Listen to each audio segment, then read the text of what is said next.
Councillor Arnold Michael WPTU, Chairman of the Race Relations and Equal Opportunities Committee, Birmingham City Council.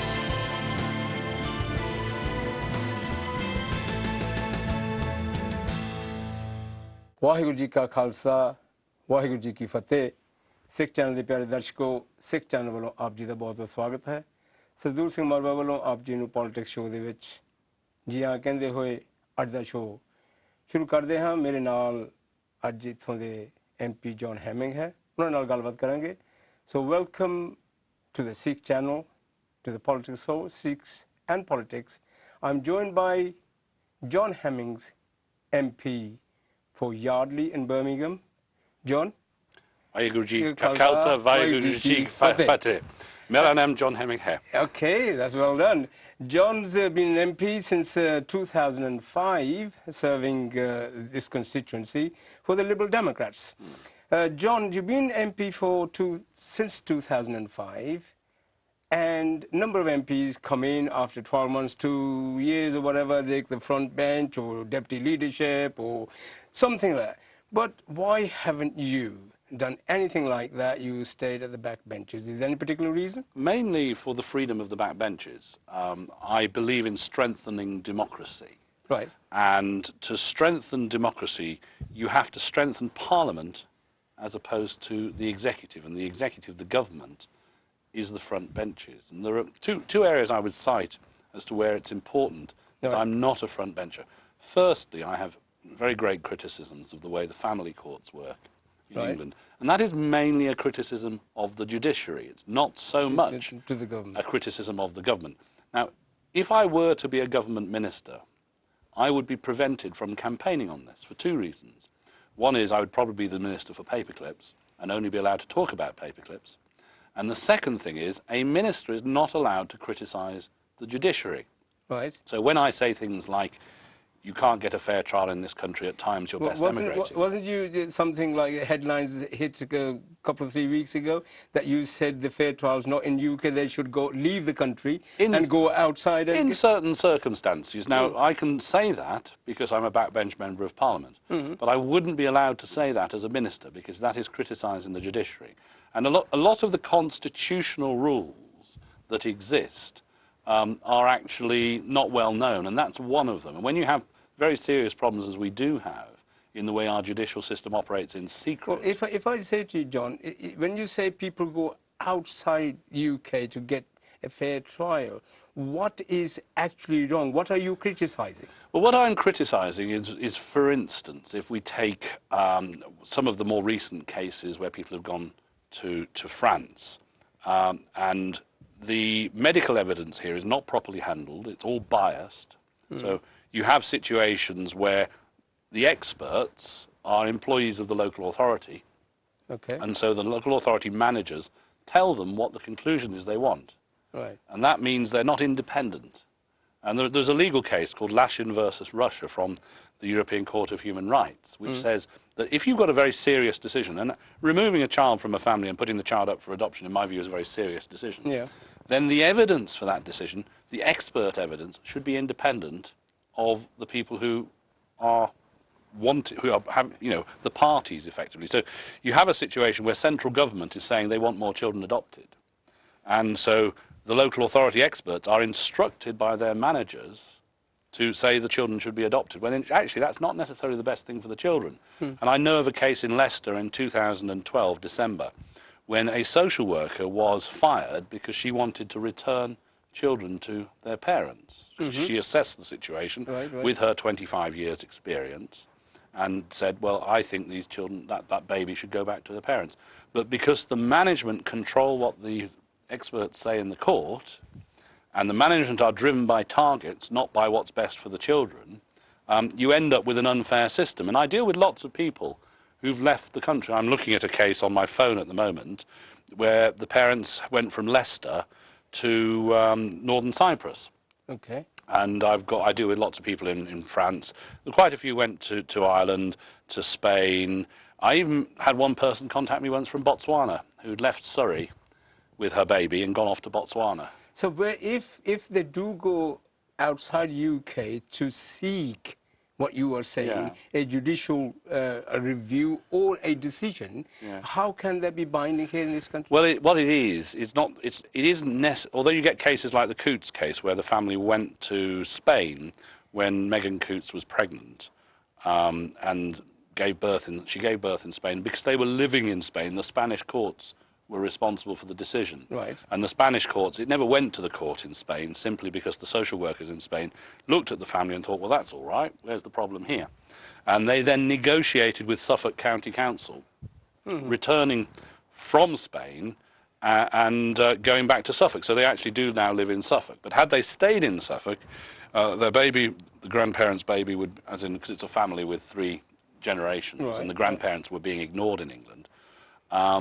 And the babies stayed within the family. But whereas had they, but because they went to Spain at the end of the day, they had the decision taken by a different country. And the point is, if you emigrate before there are any court orders, and you change your habitual residence, then the country that you then live in makes the decision. That's the critical thing. So it's a form of foreign shopping, basically. So if they made the decision over there, that's binding. No, well, it is. The thing is, if you emigrate and you don't come back, then you're not going to have a problem. But couldn't you then try to change the legislation by taking a private member's building? I did. I took one on the 26th of October 2012, and that was bounced out of Parliament for stupid reasons. I had been told the government would back it, and they never gave me good reasons why it was opposed. A lot of MPs thought it was a good idea, but I had been told during that week by my party that it would go through, and then suddenly on the Friday it didn't go through. And I wasn't told that until effectively when it didn't go through. So it was a very difficult situation to fight. But it is actually questions of independence of evidence where the system falls down. The evidence is basically unreliable. So, the fact that a mother has at one stage smoked cannabis is not necessarily good cause to remove her children. If she's not addicted, she's not always smoking cannabis. The fact that somebody has once done, or we have the case which was on Wednesday in the High Court, where a mother was a victim of rape and reported the rapist to the police, and the rapist was imprisoned, but they still took her daughters. Right. So then, what's your view, rather, is the judicial system here, whether it's a magistrate's court, whether it's high court, whether it's a county court, whichever level it is. Whichever level it is. It's procedurally flawed. So you think the justices, people, the magistrates or whatever, and they're literally wasting their time? Well, not wasting their time. They're not hearing independent evidence. So in the sense, yes, they are wasting their time because the evidence is biased. There was a case recently reported where Justice Forfley actually was quite critical of the Family Proceedings Court. I know you're a magistrate, but you haven't done FPC work. And what she said was that the Family Proceedings Court was basically taking the documents written by the local council and their lawyers and rubber stamping them. And she said that was wrong, which is good. I'm not saying that they're not making the system any better, because they are. They're clearly making some gradual progress in getting a better system which makes fairer decisions. But they haven't got there yet, and it remains that whilst effectively Whitehall is instructing the experts indirectly what to say in court, the court's going to come to the wrong conclusion because they see the wrong evidence. Well, John, for a very long time, Liberal Democrats come into coalition government, right? And don't you think then this was your opportunity, from the Liberal Democrats' point of view, to change things? That's what you are in Well, yes, for. But I'm trying to get things changed, right? And I am making progress getting things changed. But you have 3 estates to the Constitution. You have the judiciary, you have the government, the executive, and you have the legislature. Now, we have a bit of a messed up constitution because the executive controls the legislature. If you compare it to America, where there's an elected president, actually there's greater separation of powers, which, there are arguments about which way to do it. But if we take what happened over Syria, for instance, that was quite important because the executive were gung-ho for allowing America to bomb Syria, if you remember that. people like myself had been campaigning for Parliament to have a decision. Right. All right? I had been campaigning for some time. I happened to sit on a committee called the Backbench Business Committee, and I pushed, for instance, for a debate on Afghanistan at an early stage, but also at a later stage for a debate on Syria, where Parliament took a view that Parliament should be given the decision as to whether we should back an attack on Syria. And when it came to be the circumstances where there was a proposal to attack Syria, Parliament said no. Mm-hmm. Now that's quite useful because that independence of Parliament from the government and expressing its independence is, in my view, a very valuable thing. Because at the end of the day, the MPs are there to speak on behalf of their constituents. Yeah. And if they have greater independence, and if you have people like me pushing for the independence in the process, that's a way of doing it. But obviously, it's difficult to get things changed. It's not easy to get things of course changed. not. I mean, you can say from outside, you know, become elected as councillor, MP, or whatever position you get in. You think that you can just go in and change things. It's not that easy. You've got to fight the bureaucracies. Yeah, exactly. You've got to fight. You've got to fight a system. And one of the biggest problems in, say, the family law areas, this has gone on for a long time. So we've had situations in the past where this country apologised, the Prime Minister Gordon Brown apologised to various children for sending them off to Australia and Canada. Yeah.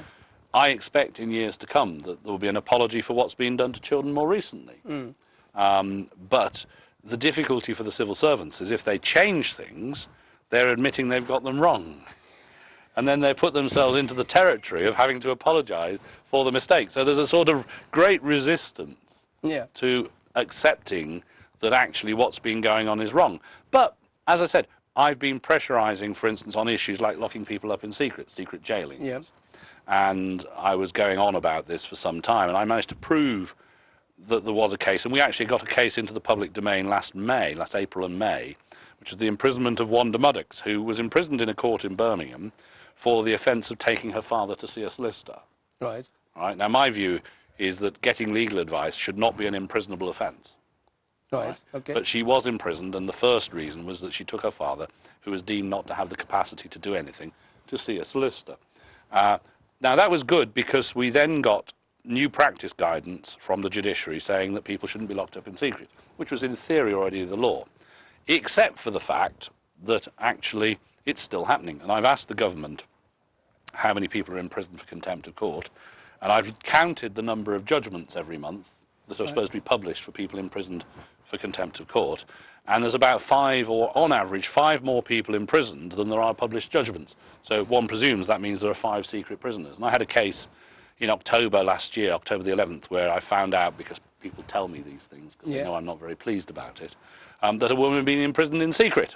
And so I've done all sorts of various things on the back of that, like applied for a writ of habeas corpus, put in an appeal, etc., raised issues in Parliament, and all that sort of activity. None of that could be done if I was a minister. Okay. But you just mentioned about the prisons. Just briefly, it's been going backwards and forwards on the human rights issue that the prisoners should have a vote, right? Yeah. What's your views on that? Well, I'm back with the traditional Chartist view on this, which is no. I don't think so. You can't canvass prisons and things like that. Obviously, when people are released, if they're on remand, then they should have a postal vote because they're not being convicted. But I don't think. I think the European Court of Human Rights is making a mistake because it's trying to reinterpret the European Convention rather than what should happen in the Council of Europe. For those who don't know, the European Court of Human Rights is run by the Council of Europe, which has a lot more countries in it than the European Union. The ECHR and the European Court is nothing to do with the European Union or the European Economic Area, and you've got lots more countries, including Russia, that is part of the Council of Europe. And I believe that the Parliamentary Assembly of the Council of Europe should be able to guide the European Court of Human Rights on how it interprets law, because they're not doing that at the moment, and it's going off on very strange tacks at times. Well, just a basic reason, right? If somebody's done something wrong and they are in prison for that reason, and the liberty should be taken away rather than giving them back that right. Yeah, well, the point is that inherently, by convicting somebody and imprisoning them, you're removing rights from them. Yeah. And although I wouldn't go the American route, which is to remove rights after release, I do think it's only entirely reasonable that whilst people are actually imprisoned, they also don't vote. Although we have had situations in Birmingham where people have appeared to come out of jail, vote, and go back to jail without anyone noticing. But that's about election fraud. Okay, rather than, John, just briefly, because this is covered elsewhere quite a bit, in the recent, the 30-year rule that the letters came out that the Thatcher government was advising on the Golden Indian Temple, government. Yes, and yeah. But the reason I'm asking you this question is Liberal Democrats, the front bench, did not make that much contribution to it. Was there any Contribution to what? Because Labour came out and said, well, why, we want an inquiry. We want an inquiry, and Nick Clegg didn't say much, and Yeah. neither did any other. Well, this is where you have this problem in a government where it's difficult for people to talk outside their remit. Do you see what I mean? The fact is, we need to know the truth about what happened. Yeah. And any British involvement in the incidents in 1984, wasn't it? It was 1984. Yep. We obviously need to know the truth about that. There's no question about that. A lot of that has been produced in the Cabinet Secretary's report. Yeah. The other question is where do you go from there? And if I was campaigning this area, I might look to judicially review the process, because if you judicially review the process, you do get a judicial inquiry about whether you actually have like a judicial public inquiry. It's a question of what involvement there was from the UK, and it is entirely reasonable to challenge the government as to have they given all the information, is the information accurate? Because what the information said was that there was advice from the UK military not to do what they did, if you see what I mean. So in other words, the Indian government followed a completely different strategy to the one that they were advised to do. Right. But that's all we have at the moment. And my own view is if I were campaigning in this area, I'd look to judicially review the process in some way, because that will get more accountability out of it. Because when I was approached about it was that when the debate came into the House, that the Foreign Secretary was talking about it, there was not much contribution from the Liberal Democrats. But the point is that the Foreign Secretary happens to be William Hague. And so he does a statement, and the Lib Dem, if you take Norman Baker, who's Lib Dem Minister for the Home Office, is not in a position to contribute because he's a Home Office Minister. Right. Do you see what I mean? Okay. So this is all the Constitution coming into action. Right. If you see what I mean. So in other words, the way the Constitution works is you don't have Nick Clegg asking William Hague in a statement on that issue. The party has expressed its view separately, and my view is very simple, that we need to know exactly what went on. Right. And I've endorsed that in various public ways. So there's no issues there. So you think judicial... I would look... people, when there are questions about inquiries and accountability, people go for the judicial public inquiry. Well, in this instance, I think a judicial review of it is what I would do if I were campaigning on this. Right, okay, let's move on. In the recent days, weeks, UKIP have come up quite high, and their leader is talking about the Europe and the immigration and other issues which are relating, and slogans and so forth. Liberal Democrats have been around for a long time. Now UKIP are sort of like riding high, and Liberal Democrats are sort of well, it's not necessarily Liberal Democrats who are suddenly switching to UKIP, although there's obviously flows between all of the parties. I think you need to look at why is it that there are questions about the EU. And one of those is about migration, is about large numbers of people coming from Eastern Europe, and economic displacement, which, if you go back to the new Commonwealth immigration, at that time, and you've got to remember that my children's grandfather was part of, he came from, he was from St. Vincent, but he came from Trinidad at the time, just after the Windrush process. At that stage, there were masses of vacancies here for work. And so there was a demand pulling people into the country to come and do work here.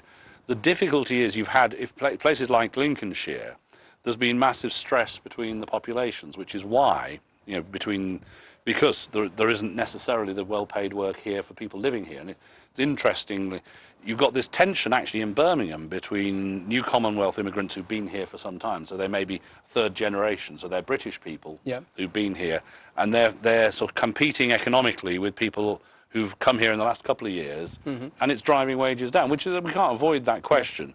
And you know, the idea that what happened was other countries maintained interim controls on migration, whereas the UK didn't.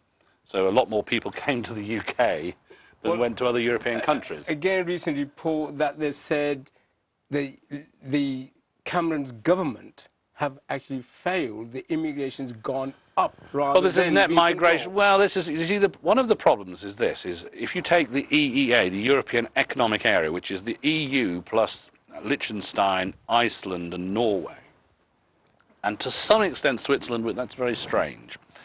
Their arrangement's very different.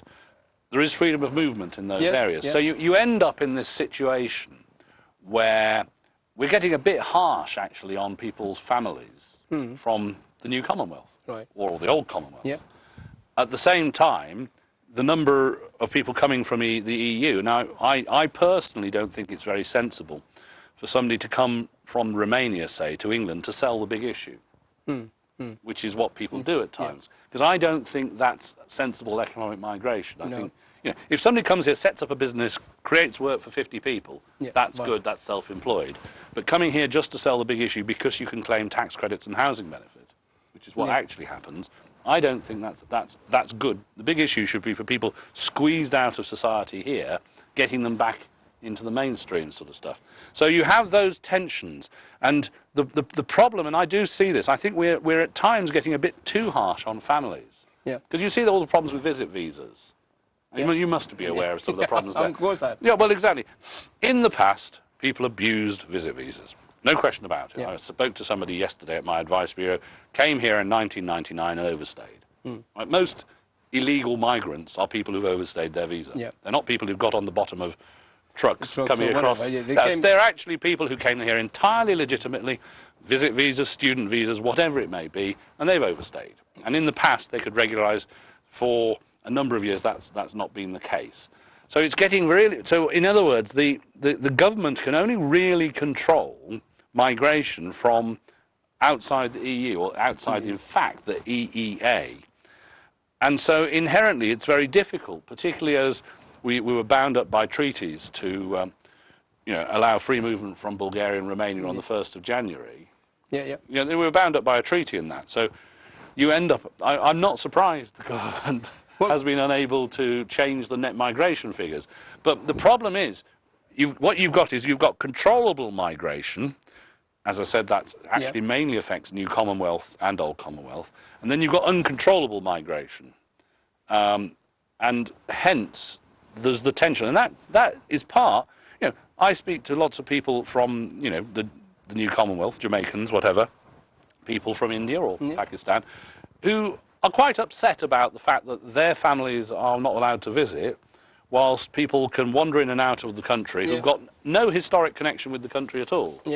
And so there's a tension there. And that tension in places like Thanet or in Lincolnshire has resulted in people voting for UKIP because UKIP say we should be in the EEA rather than the EU. The problem with being in the EEA is you have the same freedom of movement regulations, but no ability to control them. Is that why UKIP and then sort of like taking that stance and using that? UKIP are benefiting from the fact that they say we disagree with it, but their solution would actually make it slightly worse, because it is a difficult thing, because it is people competing with each other. And when you have a minimum wage, and I don't think the minimum wage is high enough, I was pushing it through to be £7 or higher. They've gone up to £6.50, I think, that's what they're proposing, which is, in my view, not good enough.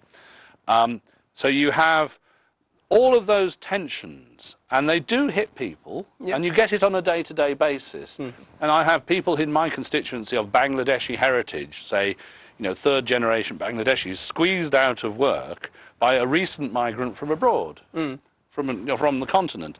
And you can understand the tensions there. And if it wasn't happening in large numbers, nobody would care.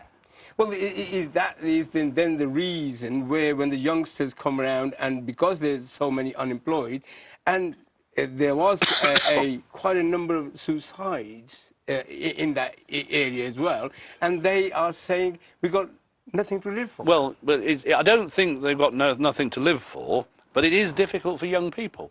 Yeah. And the difficulty, you've got to understand at times that government has to make the figures add up. So if you've got benefit systems and people are drawing on the benefit systems, and this is where I worry greatly about what's happening with abuses of self-employed status, like selling the big issue or being a scrap dealer or whatever. Some people have very low turnover, and then they qualify for £10,000 to £15,000 worth of tax credits and housing benefit that is coming from everybody else. Mm-hmm. And so it puts very serious pressure on the public purse. And we aren't able to properly look after people in the way we have been historically. And that's very dangerous. Okay, then in what, few weeks' time, 2 months' time, we're going to be hitting the polls for Europe, right? And the local government. And the local government. Europe may be the bigger thing because now there's a fourth party, UKIP, into it, and they did make some gains at the last election. Well, they were third or second in the last election. I think they were second in 2009, and the Conservatives were first. Right. And it's quite possible that the Labour Party will be first in 2015 in the European, 2014, and that UKIP will be second and the Conservatives third, all right? So we were fourth in both. So right, okay, but what I'm trying to say is they fought the election last time and coming out of Europe, right? And can this then be taken as a referendum indirectly? No, because it doesn't have any effect on whether or not we're in the European Union. Right. The odd thing about it is they do best in the elections that have least effect on whether or not we're a member of the EU. Well, how can they be said we should be coming out and they get elected and they benefit from whatever I know, but to be fair, you know, if they're elected, they're elected. And we don't know what's going to happen. You know, we don't know, you know, you can't be certain. Politics is very volatile at the moment. Politics is extremely volatile. And we don't know what's going to happen. As I said, they were second in 2009. So if they're second in 2014, that wouldn't be shocking. But then again, their vote will go way down when it comes to the general election. And you've then got the uncertainty of where the general election goes. Yeah, okay, John. As we started with the question on you, that you never want to be a minister, front bencher, whatever. I wouldn't say never, ever, ever. I've got targets to achieve. Okay. I wish to get a better system in. And there is a great strength to being available to campaign on issues, to listen to people, identify what the problems, and not be gagged by the Constitution. Right. And I have a freedom of speech in the way I do things that allows me to achieve things. And I have made good progress in opening up the family courts, for instance. Right. And there's a lot that's gone on there. There's a great freedom of not having a job, as in not having a ministerial job or front bench job. Because if you have a front bench job, you're only supposed to talk publicly about that. And I can speak out about injustice when I think there is injustice. And I think that's quite helpful. What is your personal goal then? I know you said a number of things to achieve. Well, you've been there. I'm in politics to do things, not to be things. Oh, right. Okay. Well, you should know that. You've known me for a long time. Yes, I was deputy leader of Birmingham City Council, but I'm interested in what I have achieved, more than just what posts I have had. Okay. So if you were just to move on then, that the issues of the private landlords. Yeah. Right? Private landlords, because people cannot get into the property ladder. Yeah. They can't buy houses, and they are simply renting. Yeah. And they are renting, and the private landlords are in such a control if you don't pay their rent and you get hours notice to evict. Hours isn't valid. It shouldn't be hours. There are processes that exist, even with the short-term tenants. There are short-term tenancies, like 6-month tenancies, which need to be extended if you need to extend them. I deal, obviously, with a lot of casework. When you look at people's personal circumstances, it varies from person to person. And if you're going to identify a systemic problem, basically, we're short of housing for the number of people we've got here, which feeds into the UKIP argument, doesn't it? All right, but we are short of housing for the number of people we've got here. And that's a problem. And that drives up rents, it drives up prices of property, it makes property harder to afford for younger people, that sort of stuff. So there's an issue about building additional housing. When it comes to the contractual arrangements for private tenancies, I would have to look at individual cases and see what systemic problems. You get press stories. Yeah. You get press stories about this, that, and the other. But actually, you need to get behind the press story and look at what's actually going on. Well, only a few days ago, I was looking at on national television. There was a couple of 3 cases that they were literally taken out of their house with children. Yeah. Right? They had nowhere else to go, and whether they had actually, there is a statutory homelessness duty there, by the way. So if somebody is homeless today, you go to the police station, and they have access to emergency housing through the local authority. So ever since the Homelessness Act, I think it was 1977, it was Stephen Ross's Act. Ever since then, there has been a statutory duty on local authorities to house people who are deemed to be homeless and in need.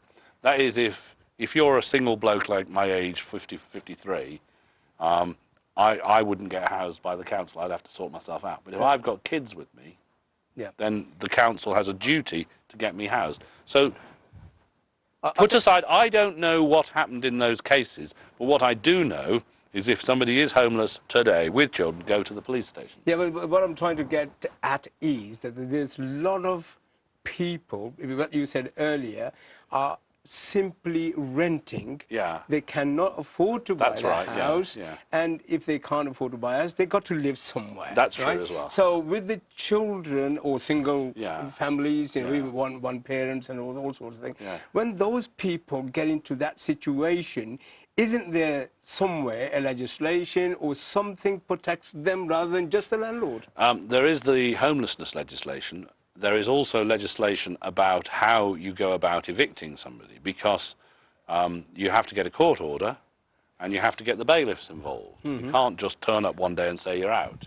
So I would like to see, you see, sometimes people claim they had no notice of something but actually did have notice of something. So I would want to go through all the details of any one case, look at both sides of the argument and get to the truth about it before I say there is a systemic problem.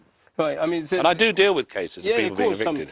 I mean, they said... Well, shall I read what you've got there and see what it says? I'm simply saying, look, it said some 37,000 private and public sector tenants had their homes repossessed by court bailiffs, and then the highest number... Well, that's court bailiffs, so obviously that's had a legal process. So that's the highest number recorded since 2000. And then if you look at that one, 12,000...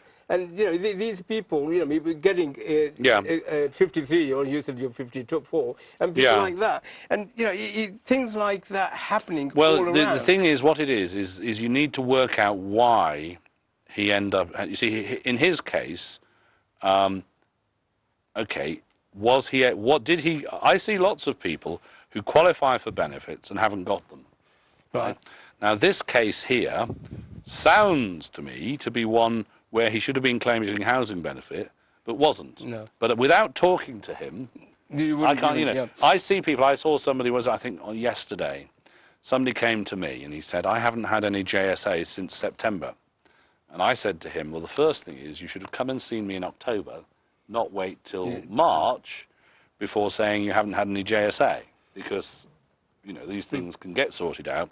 But you need to know about the problem before sorting it out. And a lot of situations, unless you've got the details, you know, reading that one, there's a fair chance there. You see, the point about the bailiff, they knew the bailiff was coming sometime before the bailiff. This isn't one, they were saying, well, you've only got 10 minutes because I'm here now. But they would have had a letter saying he was coming. Oh, yeah, I mean, obviously you get the warning letter. You get the warning letter. It's been to court. Right. It's been to court, so they knew what was going on. So in effect, John, I mean, okay, that's a tenancy situation, but it's the same if people haven't paid their mortgage, they get evicted. Overall, big problem still is the housing shortage. Starts with not enough houses for the number of people, and lots of overcrowding. I deal with people, I said, you get 2 adults and 2 children in a 1-bedroom flat. That's quite overcrowded. Well, then also, coming to another point, there's a lot of youngsters, age of 30, still living with their parents. Living with their parents. I know. The only reason for that is Cost of housing. Cost of housing, they Yeah. can't afford it. Yeah. Or in some cases where parents have said, okay, we will provide some deposit, or either the government scheme is coming in, and even then, that is not still solving the problem, is it? I know. Well, this is where a lot of these things interplay with each other, and obviously, if you haven't got the housing for people, you're going to have a problem, without question. Right. And the government's trying to do things like about issues where you've got a single person living on the dole in a 3-bedroom house, unwilling to allow anyone else to live there. Now, and then the government gets a kicking for trying to do something about that. And then obviously there's a bedroom tax thing. Well, that's the issue. But the point is this, is if you've got a single person, aged 50, say, living in a house on JSA where there's 2 spare bedrooms, is it reasonable to say, oh, we just take no notice of that, whilst we've got, at the same time, people living, 4 people in this 1-bedroom flat? You know, is that something where you say, well, okay, we'll just live with it? Yeah, but then you're penalising somebody who's, I mean, if I've got a house, I mean, I've got bedrooms. Yeah, but the thing is, you're paying for it yourself. Right, okay. You're not having everyone else pay for it. And it's, at the end of the day, to me, what's most important is we have a safety net that protects people. So if people are out of work, they've got enough money to live somewhere and be able to pay for their food and everything, that they've got that. Now, if you have a system where you have people all living, in an under-occupying basis in lots of separate properties rather than sharing a property, not in an overcrowded state, but I have one person I cite who is somebody who's been asked to pay for their spare bedroom, so they've arranged for part of their family to go and live with them. Okay. All right? And that's saving the other benefit payers £5,000 a year because there's only one property being paid for rather than 2, and we're able then to protect the income, because the point about housing benefit, JSA, ESA, is in total the government and the taxpayer has to pay for everything. And obviously the total amount has been going up over the years. Labour have actually said they'd put a cap on the total amount, which could be very, very harsh, because you'd say, well, actually, so many people have claimed housing benefit so far, you can't have any housing benefit. And I think that would be too much. I think we've got to try to have a good safety net. But if you have a safety net which says, okay, we'll just accept that person, they can have that house, and we'll give them that house with 3 bedrooms, whilst we've got all these people overcrowded, and we're paying for, £5,000 a year housing benefit for this private rented. That isn't sustainable. And if you want to protect the safety net, you need to be efficient and make sure that properties are well used. Obviously, everybody pays for the whole. If you don't claim benefits, you pay for everything. If you live in a private rented property, they only give the housing benefit for the number of bedrooms you're deemed to need. The difference about, and the reason why there's a big fuss about the bedroom tax or the spare room rent, whatever you want to call it, is it applied retrospectively. That is, it didn't just apply to new tenancies. That's why the big row about it, because actually, if it hadn't been applied retrospectively, there wouldn't have been a peep. Nobody would have been really that fussed, because people think it's quite reasonable as a concept that if you need 1 bedroom, we should pay for you to have 1 bedroom, and that we should give money to other people for their needs, if you see what I mean. So that's where that came from.